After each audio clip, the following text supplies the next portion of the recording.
ইরানের মহাকাশ থেকে ভেসে আসছে আমেরিকার দুঃস্বপ্ন, যে অস্ত্র সব হিসাব পাল্টে দিয়েছে। মধ্যপ্রাচ্যের আকাশে এখন অন্যরকম একটা উত্তাপ। সেই উত্তাপ মরুভূমির রোদ্দুর থেকে আসছে না, আসছে তেহরানের কোনো এক গোপন সামরিক স্থাপনা থেকে। গত কয়েক সপ্তাহ ধরে আন্তর্জাতিক গোয়েন্দা মহলে একটাই কথা ঘুরপাক খাচ্ছে। কথাটা এতটাই ভয়ঙ্কর যে পেন্টাগনের উচ্চপদস্থ কর্মকর্তারা পর্যন্ত এই নিয়ে মুখ খুলতে রাজি হচ্ছেন না। ওয়াশিংটন থেকে তেল আবিব প্রতিটি প্রতিরক্ষা সদর দপ্তরে এখন একটাই প্রশ্ন ঘুরছে, ইরান কি সত্যি এই অসম্ভবকে সম্ভব করে ফেলেছে? গত সপ্তাহে ইরানের রাষ্ট্রীয় সংবাদ সংস্থা তাসনিম নিউজ এজেন্সি যখন তাদের বিশেষ প্রতিবেদনটি প্রকাশ করে, তখন অনেকেই ভেবেছিল এটা নিছক প্রচারণা। ইরান আগেও এমন বড় বড় দাবি করেছে, যার অনেকগুলোই পরে হাওয়ায় মিলিয়ে গেছে। কিন্তু এবারের দাবিটা একটু অন্যরকম। তাসনিম জানিয়েছে, ইরান সফলভাবে এমন একটি ক্ষেপণাস্ত্রের পরীক্ষা সম্পন্ন করেছে যার পাল্লা 10,000 কিলোমিটার। সাধারণ মানুষের কাছে সংখ্যাটা হয়তো তেমন কিছু মনে হবে না, কিন্তু যারা সামরিক কৌশল বোঝেন তারা জানেন এই সংখ্যাটার মানে কি। 10,000 কিলোমিটার মানে তেহরান থেকে নিউ ইয়র্ক, 10,000 কিলোমিটার মানে ওয়াশিংটনের হোয়াইট হাউস থেকে মাত্র একটা বোতাম চাপার দূরত্ব, 10,000 কিলোমিটার মানে আমেরিকার মাটিতে 30 মিনিটের মধ্যে আগুন নামিয়ে আনার ক্ষমতা। এতদিন সেই ক্ষমতা ছিল শুধু রাশিয়া আর চীনের হাতে। এখন সেই তালিকায় নাম লেখাতে যাচ্ছে ইরান। খবরটা যখন পেন্টাগনে পৌঁছায় তখন রাত প্রায় 2টা বাজে। জরুরি বৈঠক ডাকা হয় সকাল 6টায়। সেই বৈঠকে কি আলোচনা হয়েছে তা এখনও প্রকাশ্যে আসেনি। তবে যারা সেই বৈঠকে ছিলেন তাদের একজন নাম প্রকাশে অনিচ্ছুক এক কর্মকর্তা জানিয়েছেন, পুরো কক্ষে পিনপতন নীরবতা নেমে এসেছিল। কেউ বিশ্বাস করতে পারছিলেন না যে নিষেধাজ্ঞার জাতাকলে পিষ্ট একটা দেশ কিভাবে এই পর্যায়ে পৌঁছে গেল। তবে সবচেয়ে উদ্বেগের বিষয়টা শুধু এই পাল্লা নয়, আসল আতঙ্কটা লুকিয়ে আছে এই ক্ষেপণাস্ত্রের প্রযুক্তিতে। ইরান যে অস্ত্রটি তৈরি করেছে বলে দাবি করছে সেটা কোনো সাধারণ আন্তদেশীয় ব্যালিস্টিক মিসাইল নয়, এটা তার চেয়েও অনেক বেশি ভয়ঙ্কর কিছু। বিশেষজ্ঞরা বলছেন এই ক্ষেপণাস্ত্রটি ফ্র্যাকশনাল অরবিটাল বোম্বার্ডমেন্ট সিস্টেম বা FOBS প্রযুক্তি ব্যবহার করে তৈরি। নামটা জটিল শোনালেও এর কাজ বুঝতে পারলে ঘুম হারাম হয়ে যাবার কথা। FOBS হলো এমন একটি সিস্টেম যেখানে একটা রকেট তার পেলোড নিয়ে সোজা মহাকাশে উঠে যায়। সেখানে গিয়ে সেই পেলোড পৃথিবীর নিম্ন কক্ষপথে স্থাপিত হয়। ঠিক যেভাবে একটা স্যাটেলাইট পৃথিবীকে প্রদক্ষিণ করে, ওই ওয়ারহেডও সেভাবেই ঘুরতে থাকে। কয়েকদিন, কয়েক সপ্তাহ, এমনকি কয়েক মাস ধরে এটা মাথার ওপর ঘুরতে পারে। কেউ জানবে না কখন নেমে আসবে, কোথায় নেমে আসবে। শুধু যখন নির্দেশ দেয়া হবে তখন এই নীরব ঘাতক তার রেট্রো রকেট চালু করে কক্ষপথ থেকে বেরিয়ে আসবে। এরপর প্রচণ্ড গতিতে তার নির্দিষ্ট লক্ষ্যে আঘাত হানবে। এই প্রযুক্তির সবচেয়ে বিধ্বংসী দিকটা হলো এর গতিপথ। সাধারণ ICBM যখন ছোড়া হয় তখন সেটা একটা নির্দিষ্ট বক্রপথে লক্ষ্যের দিকে এগোয়। রাডার সিস্টেম সেই পথ ধরতে পারে, মিসাইল ডিফেন্স সিস্টেম সেটাকে আটকানোর চেষ্টা করতে পারে। কিন্তু FOBS সম্পূর্ণ ভিন্নভাবে কাজ করে। এটা প্রথাগত উত্তর মেরুর পথ এড়িয়ে দক্ষিণ মেরুর ওপর দিয়ে ঘুরে এসে আক্রমণ করতে পারে। আর এখানেই লুকিয়ে আছে আমেরিকার সবচেয়ে বড় দুর্বলতা। আমেরিকার পুরো মিসাইল প্রতিরক্ষা ব্যবস্থা তৈরি হয়েছে উত্তর দিক থেকে আসা আক্রমণ মোকাবেলার জন্য। আলাস্কা থেকে শুরু করে ক্যালিফোর্নিয়া পর্যন্ত যত প্রতিরক্ষা স্থাপনা আছে সব উত্তর মেরুর দিক থেকে মুখ করা। কারণ এতদিনের হিসাব ছিল রাশিয়া বা চীন থেকে কোনো মিসাইল আসলে সেটা উত্তর মেরুর উপর দিয়েই আসবে।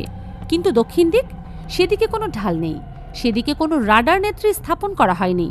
সেদিক থেকে কোনো আক্রমণ আসতে পারে এমনটা কেউ ভাবেইনি। আর ইরান ঠিক এই ফাঁকটাকেই কাজে লাগাতে চাইছে। এখন প্রশ্ন হলো, ইরান কিভাবে এই প্রযুক্তি পেল? এই প্রশ্নের উত্তর খুঁজতে গেলে চোখ ফেরাতে হবে মস্কো আর বেইজিংয়ের দিকে। ওয়াশিংটন পোস্টের একটি অনুসন্ধানী প্রতিবেদনে পেন্টাগনের সূত্রের বরাত দিয়ে বলা হয়েছে, ইরানের এই সাফল্য একক কোনো অর্জন নয়। এর পেছনে রয়েছে রাশিয়া এবং চীনের সাথে দীর্ঘদিনের প্রযুক্তি সহযোগিতা। বিশেষ করে চীনের ভূমিকা এখানে অত্যন্ত গুরুত্বপূর্ণ। চীন গত কয়েক বছর ধরে মহাকাশ প্রযুক্তিতে ব্যাপক অগ্রগতি সাধন করেছে। তাদের নিজস্ব FOBS প্রোগ্রাম রয়েছে, যা নিয়ে পশ্চিমা গোয়েন্দা সংস্থাগুলো আগেই উদ্বেগ প্রকাশ করেছে। এখন মনে হচ্ছে চীন সেই প্রযুক্তির একটা অংশ ইরানের হাতে তুলে দিয়েছে। শুধু তাই নয়, চীন ইরানকে দিয়েছে তাদের নিজস্ব বেইডো নেভিগেশন সিস্টেম। এটা আমেরিকার GPS এর বিকল্প একটা সিস্টেম। এর মানে হলো ইরানের ক্ষেপণাস্ত্র এখন আর আমেরিকার GPS এর ওপর নির্ভরশীল নয়। তারা নিজেদের নেভিগেশন ব্যবহার করে পৃথিবীর যে কোনো প্রান্তে নির্ভুলভাবে আঘাত হানতে পারবে। দ্য ইকোনমিস্টে প্রকাশিত একটি ফাঁস হওয়া নথি অনুযায়ী চীন গোপনে ইরানের মিসাইল কর্মসূচিতে প্রায় $50 বিলিয়ন বিনিয়োগ করেছে। এই বিপুল অর্থ কোথা থেকে এলো, কিভাবে এলো, সেই প্রশ্নের উত্তর এখনও স্পষ্ট নয়। তবে একটা বিষয় পরিষ্কার, যে চীন এবং ইরানের মধ্যে যে কৌশলগত অংশীদারিত্ব তৈরি হয়েছে সেটা পশ্চিমের জন্য এক বিশাল মাথা ব্যথার কারণ হয়ে দাঁড়িয়েছে। এর বিনিময়ে চীন কি পাচ্ছে সেটাও বুঝতে হবে। মধ্যপ্রাচ্যের ভূ রাজনীতিতে একটা শক্ত পা রাখার সুযোগ পাচ্ছে চীন। হরমুজ প্রণালী, যেখান দিয়ে বিশ্বের তেল বাণিজ্যের একটি বড় অংশ চলাচল করে, সেই রুটে প্রভাব বিস্তারের সুযোগ পাচ্ছে তারা। এছাড়া আমেরিকার একচ্ছত্র আধিপত্যের বিপরীতে একটা শক্তিশালী মিত্র তৈরি করতে পারছে, যেটা ভবিষ্যতের কোনো সংঘর্ষে তাদের কাজে আসতে পারে। রাশিয়ার ভূমিকাও এখানে উল্লেখযোগ্য। ইউক্রেন যুদ্ধের পর থেকে মস্কো এবং তেহরানের সম্পর্ক অনেক গভীর হয়েছে। ইরান রাশিয়াকে ড্রোন সরবরাহ করেছে। বিনিময়ে রাশিয়া ইরানকে উন্নত প্রযুক্তি দিয়ে সাহায্য করছে বলে খবর রয়েছে। এই ত্রিপক্ষীয় জোট চীন, রাশিয়া এবং ইরান মিলে আমেরিকার জন্য এক নতুন ধরনের চ্যালেঞ্জ তৈরি করেছে, যেটা মোকাবেলার জন্য ওয়াশিংটন প্রস্তুত ছিল না। এখন আসা যাক সবচেয়ে রহস্যময় প্রশ্নে। ইরানের এই ঘোষণার পর আমেরিকার প্রতিক্রিয়া কী হয়েছে? উত্তরটা আরও বেশি উদ্বেগজনক, কারণ উত্তর হলো প্রায় কিছুই না। মার্কিন স্ট্র্যাটেজিক কমান্ড এই বিষয়ে কোনো আনুষ্ঠানিক বিবৃতি দেয়নি। হোয়াইট হাউস থেকে বলা হয়েছে যে বিষয়টি তারা পর্যালোচনা করছেন। পেন্টাগনের মুখপাত্র সাংবাদিকদের প্রশ্নের জবাবে শুধু বলেছেন তারা পরিস্থিতি পর্যবেক্ষণ করছেন। এই নীরবতা কেন? সাধারণ ইরান কোনো সামরিক পদক্ষেপ নিলে বা বড় কোনো দাবি করলে আমেরিকার সঙ্গে সঙ্গে তীব্র প্রতিক্রিয়া দেখায়, হুমকি দেয়, নিষেধাজ্ঞার কথা বলে, কখনো কখনো সরাসরি সামরিক পদক্ষেপেরও ইঙ্গিত দেয়। কিন্তু এবার সেই চিরচেনা আগ্রাসী সুর কোথায় হারিয়ে গেল? বিশ্লেষকদের একটা বড় অংশ মনে করছেন এই নীরবতাই আসলে সবচেয়ে বড় উত্তর। আমেরিকা যদি সত্যিই নিশ্চিত হয়ে যায় যে ইরান FOBS প্রযুক্তি অর্জন করেছে, তাহলে সেটা প্রকাশ্যে স্বীকার করা তাদের জন্য অসম্ভব হবে। কারণ সেই স্বীকৃতির মানে হবে এতদিন তারা যে $1 ট্রিলিয়ন মিসাইল প্রতিরক্ষার ব্যবস্থার পেছনে খরচ করেছে তার সম্পূর্ণ অর্থহীন হয়ে যাবে। সেটা মানে হবে আমেরিকার মাটি এখন আর নিরাপদ নয়। যেটা মানে হবে তাদের সামরিক শ্রেষ্ঠত্বের দম্ভ একটা মিথ্যা ছাড়া আর কিছুই না। ইসরায়েলের প্রতিক্রিয়াও লক্ষ্য করার মতো। তেল আবিব সাধারণত ইরানের যে কোনো সামরিক অগ্রগতিতে তীব্র প্রতিক্রিয়া দেখায়। তাদের গোয়েন্দা সংস্থা মোসাদ অতীতে ইরানের পারমাণবিক বিজ্ঞানীদের হত্যা করেছে, তাদের সামরিক স্থাপনায় সাইবার হামলা চালিয়েছে। কিন্তু এবার ইসরায়েলও অস্বাভাবিক রকম চুপ। প্রধানমন্ত্রী নেতানিয়াহু কোনো বিবৃতি দেননি, প্রতিরক্ষা মন্ত্রী কোনো হুমকি দেননি। এই নীরবতা কি ঝড়ের আগের শান্ত, নাকি এটা অসহায়ত্বের প্রকাশ? আরেকটা বিষয় মাথায় রাখতে হবে, ইরান যদি সত্যি এই ক্ষমতা অর্জন করে থাকে, তাহলে মধ্যপ্রাচ্যের পুরো সামরিক সমীকরণ বদলে যাবে। এতদিন ইসরায়েল ও আমেরিকা ইরানকে একটা সীমিত হুমকি হিসেবে দেখত। তাদের ধারণা ছিল ইরান হয়তো মধ্যপ্রাচ্যে কিছু সমস্যা করতে পারে, কিন্তু তার বাইরে তাদের হাত পৌঁছবে না। কিন্তু এখন ইরান শুধু মধ্যপ্রাচ্যের সীমানায় আটকে নেই, তারা আটলান্টিক পেরিয়ে আমেরিকার দরজায় কড়া নাড়তে পারে। এটা শুধু একটা প্রতীকী বিষয় নয়, এটা সরাসরি সামরিক ক্ষমতার প্রদর্শন। এই পরিস্থিতিতে আমেরিকার সামনে কয়েকটা পথ খোলা আছে।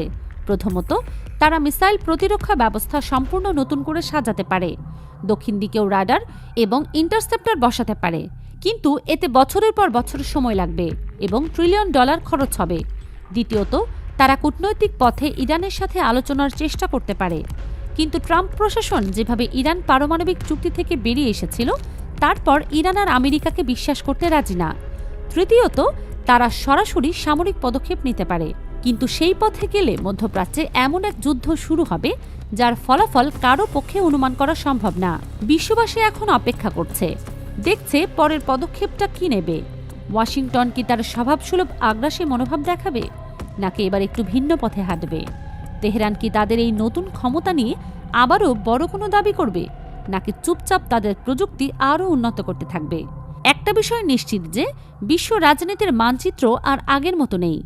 ইরান আর শুধু একটা আঞ্চলিক শক্তি নয়, তারা এখন বৈশ্বিক সাময়িক খেলায় একজন গুরুত্বপূর্ণ খেলোয়াড়।